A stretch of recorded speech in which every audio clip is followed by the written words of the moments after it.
préféré être présent parmi vous, mais ce sera pour une prochaine fois. Et puis, ça marche très bien avec YouTube. Donc, moi, je veux parler effectivement de la région du Xinjiang en tant que nouvelle frontière. D'ailleurs, c'est la signification du mot Xinjiang à la marge de l'Empire chinois. Alors, vous avez déjà un peu commencé à introduire mon sujet. Excusez-moi, d'ailleurs, je n'ai pas lancé mon PowerPoint. Ce sera mieux avec. Voilà, normalement, vous devriez voir ma présentation. Donc, pour commencer avec des données un petit peu factuelles, et comme vous l'avez d'ailleurs précisé, qu'est-ce que c'est que le Xinjiang? C'est une superficie de 2,5 fois la taille de la France, 1,6 million de kilomètres carrés.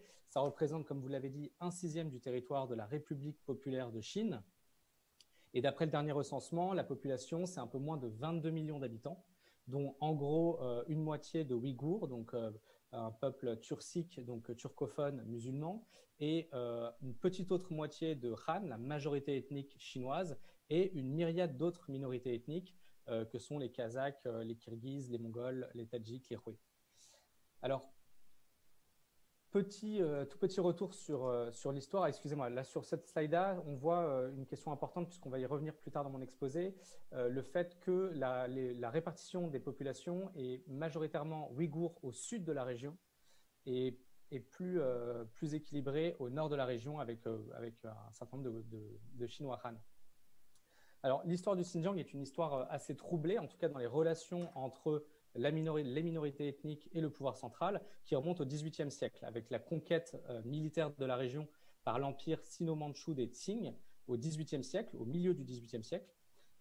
Et jusqu'à aujourd'hui, cette histoire est un peu troublée, car le Xinjiang a toujours été le théâtre d'instabilité, de conquêtes successives et même de certaines courtes périodes d'indépendance partielle. La région telle qu'on la connaît actuellement a été reprise par les troupes communistes de Mao Zedong en 1949 et a pris le nom officiellement de région autonome ouïghour du Xinjiang en 1955. Et puis les troubles ont perduré puisque la période maoïste est une période de toute façon très très troublée en Chine avec le grand bond en avant, la révolution culturelle. Il y a eu une petite période d'alchimie dans les années 1980 avec le lancement de la réforme et de l'ouverture en Chine par Deng Xiaoping. Et puis de nouveau, dans les années 1990, de très fortes instabilités dues à la fois à un resserrement autoritaire dans la région, mais aussi à des mouvements insurrectionnels et une répression implacable des autorités. Alors, plus géographiquement, pourquoi ce territoire a une importance stratégique pour le pouvoir central? Alors, je vois au moins 4 raisons. La première, c'est que depuis plusieurs siècles, c'est une zone tampon protégeant les offensives d'autres empires et de peuplades nomades. La seconde, c'est que c'est une région très riche en ressources agricoles, premièrement, mais aussi en ressources minières et en hydrocarbures. La troisième raison, c'est que le Xinjiang offre une profondeur stratégique à la Chine, et en particulier à son armée. C'est au Xinjiang qu'a explosé la première bombe nucléaire en 1964, et cette région a aussi une importance en particulier pour le test de missiles balistiques. Et enfin, la dernière raison, qui est sans doute la plus importante, en tout cas celle sur laquelle je vais m'attarder 2 minutes, c'est que le Xinjiang est une porte sur l'Eurasie. Et vous avez probablement tous entendu parler du projet, je dirais, signature du président chinois Xi Jinping, l'initiative de la ceinture et de la route, en anglais Belt and Road Initiative, BRI, que j'appellerais aussi plus simplement les nouvelles routes de la soie. Donc, ce projet a été annoncé en 2013 au Kazakhstan, juste d'ailleurs de l'autre côté de la frontière du Xinjiang, et vise à connecter la Chine avec l'Europe. Enfin, en tout cas, c'était le projet initial, puisqu'aujourd'hui, le label BRI s'applique aussi à l'Afrique, à l'Amérique latine, à l'Arctique, on va peut-être en parler dans la séance suivante, et aussi à l'espace extra-atmosphérique et même au numérique.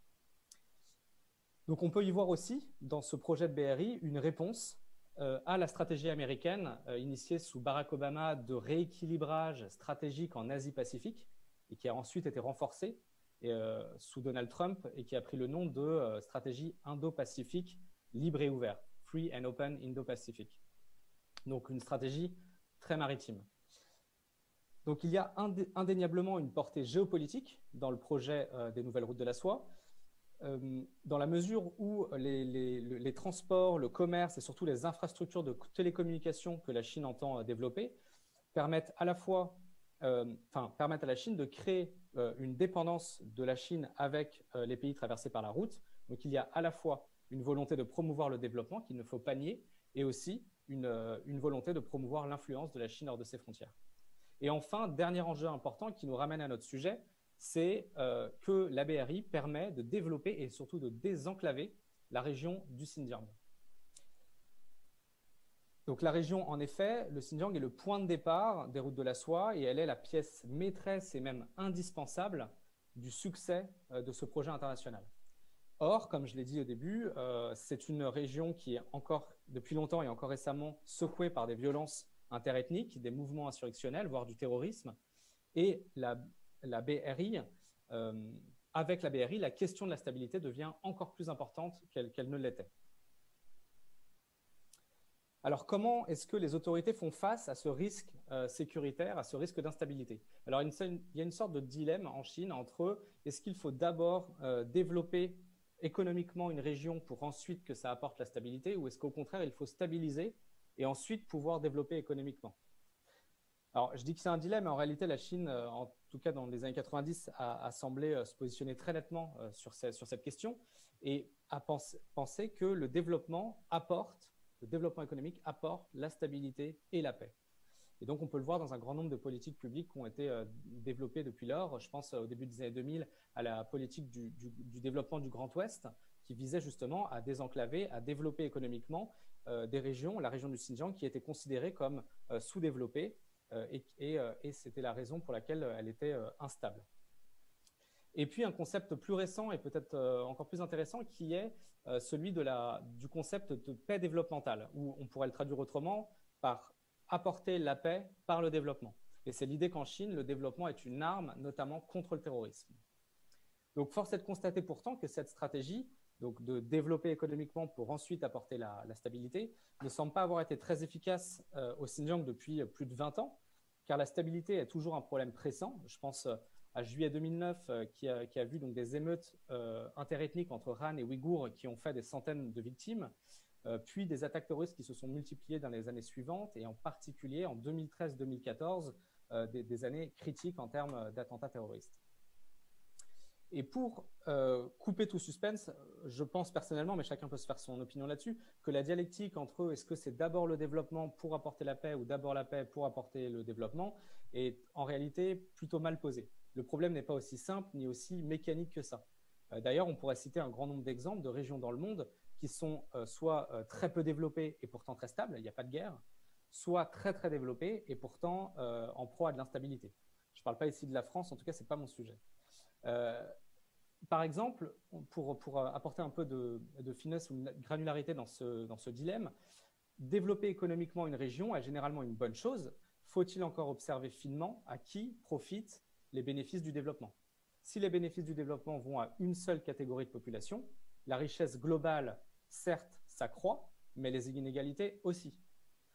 Et là, on peut se demander, est-ce que c'est la richesse qui permet d'apporter la stabilité, ou est-ce que les inégalités sont au contraire pas un risque encore plus fort d'instabilité? Mais revenons au Xinjiang, car la logique de développement pour apporter la paix, en réalité, a connu un virage à 180 degrés il n'y a pas si longtemps, en 2014. Le secrétaire général du Parti communiste, Xi Jinping, a ordonné tout début 2014, je cite, un changement majeur de stratégie. Et il a fait passer désormais le maintien de la stabilité avant le développement économique. Et je le cite encore dans un discours de janvier 2014, il a ordonné de concentrer toute l'attention et les efforts sur la stabilité sociale et la stabilité de long terme en faisant la tâche première. Et d'ailleurs, il fait ça relativement d'une main de fer, puisque, je le cite encore, il a engagé à frapper d'un point de fer aussi foudroyant que l'éclair pour porter un coup dévastateur aux terroristes. Donc, le ton était donné dès 2014, la priorité n'est plus au développement, mais elle est à la stabilité sociale. Alors, où en sommes-nous aujourd'hui, depuis 2014? D'abord, donc, le lancement d'une très vaste campagne antiterroriste, aussi appelée en Chine la guerre du peuple contre la terreur, et qui a été du coup mise en œuvre par un grand nombre de mesures sécuritaires qui ont fait du Xinjiang l'une des régions les plus contrôlées du monde. J'en cite quelques-unes rapidement, mais ça a été la création de nouvelles institutions antiterroristes, l'augmentation des budgets de la sécurité publique, plus 93% du budget de la sécurité publique du Xinjiang entre 2016 et 2017, mais aussi le renforcement drastique des forces de sécurité en termes de personnel. Vous avez un graphique sur l'écran qui montre une augmentation de plus de 95% des offres d'emploi dans les assistants de police en 2017, mais aussi la construction de milliers de stations de police de proximité qui ont poussé comme des champignons à travers tout le Xinjiang, dans les zones urbaines comme rurales, dans une logique de maillage du territoire. Et enfin, le déploiement des nouvelles technologies de surveillance, caméras de sécurité à reconnaissance faciale, centralisation des données personnelles numériques dans ce que l'on appelle la plateforme intégrée d'opérations conjointes. Et en août 2016, un nouveau secrétaire du parti a été nommé à la tête de la région. Il s'appelle Chen Chuan-guo et il est réputé pour ses méthodes de surveillance et de répression qu'il avait mis en œuvre juste avant les années précédentes dans la région du Tibet.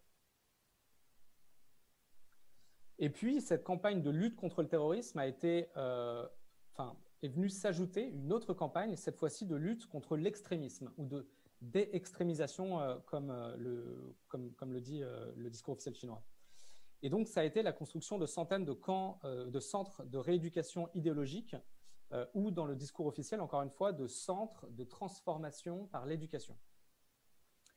Dans ces centres sont internés de manière extrajudiciaire, ça veut dire en dehors de toute procédure judiciaire et le cadre légal, des centaines de milliers de personnes soupçonnées d'extrémisme, sachant que les signes d'extrémisme sont très larges.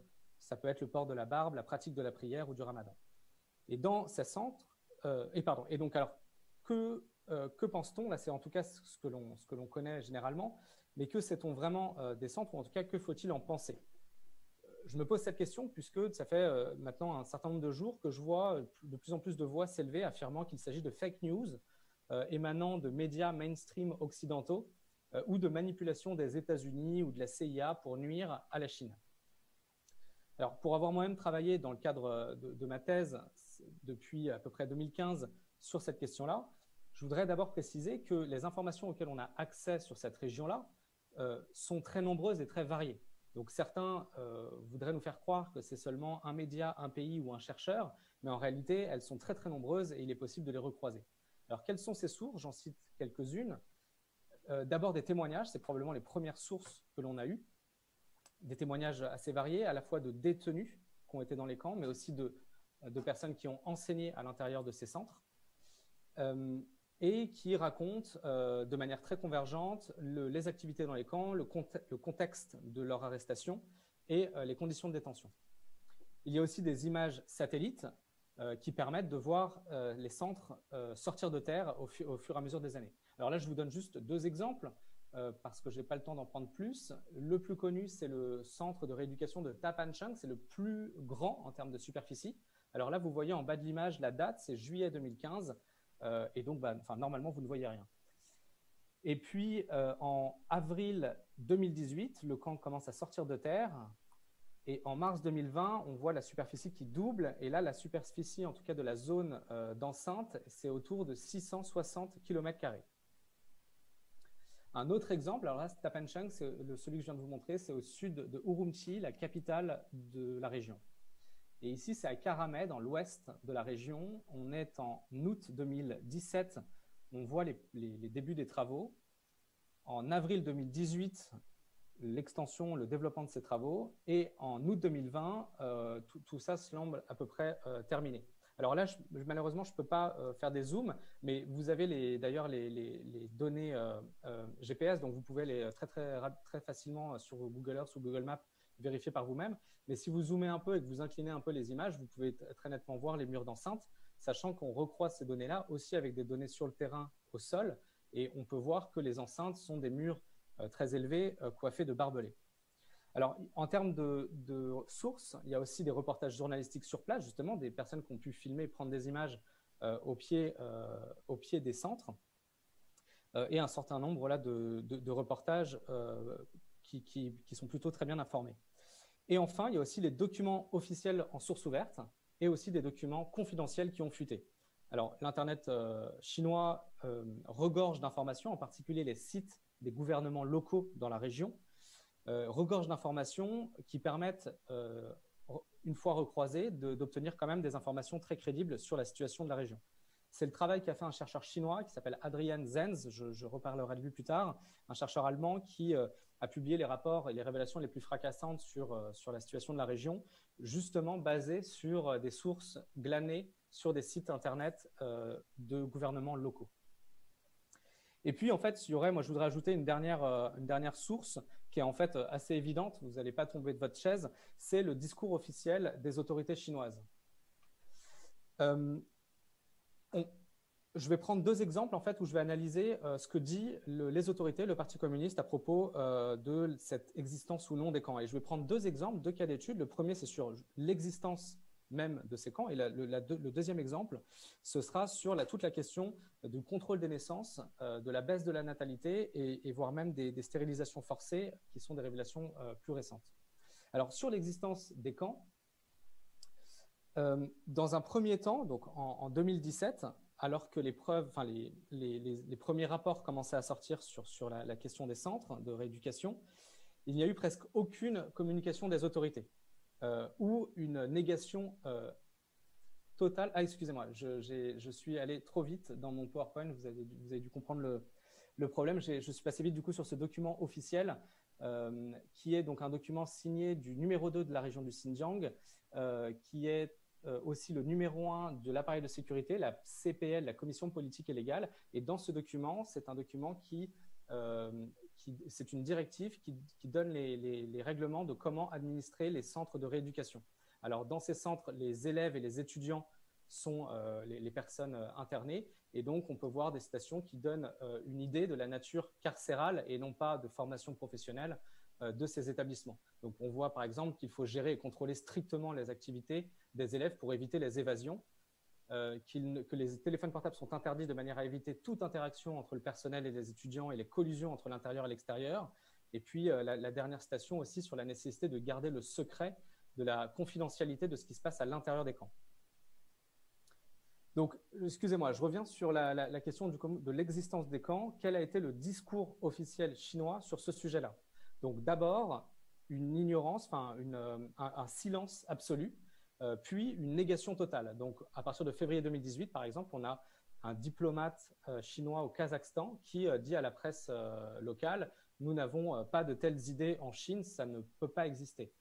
Et puis, les preuves s'accumulant tout au long de l'année 2018, une délégation officielle chinoise est sommée de s'expliquer devant le comité pour l'éradication des discriminations raciales à l'ONU à Genève. Et donc, la délégation, devant le comité, déclare « Il n'y a pas de détention arbitraire ou de manque de liberté de croyance religieuse. Il n'y a rien de tel que des centres de rééducation ou des centres de formation contre l'extrémisme au Xinjiang. » Et puis, il y a un coup de théâtre, un retournement de situation à partir de octobre 2018. Le 9 octobre précisément, il y a une réforme d'un texte d'une loi locale au Xinjiang qui s'appelle la réglementation sur la déextrémisation au Xinjiang et qui prévoit, cet amendement, la mise en place de programmes de transformation et d'éducation. Et dès le lendemain de cet amendement, donc littéralement du jour au lendemain, le 10 octobre 2018, la stratégie officielle de silence et de négociation se transforme en une opération de communication massive à travers les médias d'État chinois. Des reportages sont diffusés à la télé et dans les journaux, faisant l'éloge des centres d'éducation et de formation professionnelle à grand renfort de témoignages de jeunes Ouïghours conquis par ces programmes.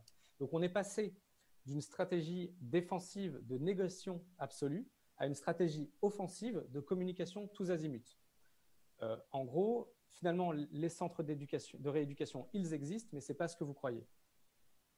Alors, mon second cas d'étude porte sur le contrôle des naissances. En novembre 2019, le chercheur dont je parlais tout à l'heure, Adrian Zenz, publie une étude dans laquelle il montre, sur la base de documents et de statistiques officielles du gouvernement chinois, il montre une chute de la croissance démographique et de la natalité dans la région du Xinjiang, et particulièrement dans le sud de la région. Et comme je vous l'ai dit au début, c'est là où il y a une très forte une très forte concentration de population ouïghour. Et il invoque comme raison à cette époque, fin 2019, que c'est le fait que des centaines de milliers d'hommes et de femmes soient internés dans les centres de rééducation qui mécaniquement a provoqué la baisse des naissances. Et dans une seconde étude en juillet 2020, il va plus loin en montrant que la chute de la natalité pourrait aussi être due à une politique de contrôle des naissances. Toujours sur la base de documents officiels, il montre que le nombre de stérilisations a explosé au Xinjiang depuis 2016 et qu'en 2018, il était 5 fois plus élevé au Xinjiang que dans le reste du pays.